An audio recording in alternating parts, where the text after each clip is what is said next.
பிரியமானவர்களே, ஆண்டவரும் உலக இரட்சகரும் மீட்பருமாகிய இயேசு கிறிஸ்துவின் ஈடு இணையற்ற நாமத்தில் என் அன்பின் வாழ்த்துக்களை தெரிவித்துக் கொள்கிறேன். கர்த்தர் ரொம்ப ரொம்ப நல்லவராக இருக்கிறார். நேற்றும் இன்றும் என்றும் மாறாதவராக இருக்கிறார். வானத்தையும் பூமியும் உண்டாக்கின கர்த்தரிடத்திலிருந்து உனக்கும் ஒத்தாசை வந்து கொண்டிருக்கு. அல்லேலூயா.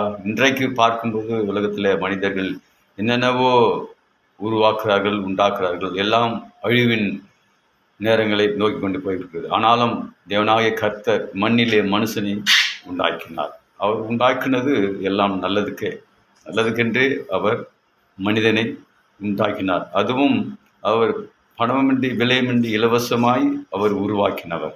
ஆனாலும் இந்த உலகத்தில் மனிதர்கள் அநேக விதமான கோடி பணத்தை கொடுத்து அநேக காரியத்தை அவர்கள் உருவாக்குறார்கள், உண்டாக்குறார்கள். எல்லாம் அழிவுக்கு நேராக சென்று கொண்டிருக்கிறது. மண்ணில் பிறந்த மானிடனே மண்ணுக்கு திருவுவாய். பிதாவானவர் மண்ணிலே மனிதனை உருவாக்கினார்.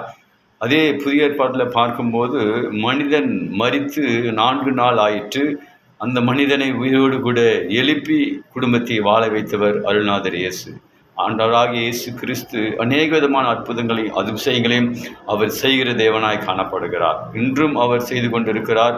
நாம் மனித வாழ்க்கையில வேதத்தை வாசிப்போமானால், ஜெபிப்போமானால் கர்த்தர் எல்லா காரியத்திலிருந்தும் அவர் உனக்கும் எனக்கும் அவர் விடுதலை செய்ய போதுமானவராக இருக்கிறார். God bless you. கர்த்தர் உங்களை ஆசீர்வதிப்பாராக. ஆமென், ஆமென், ஆமென்.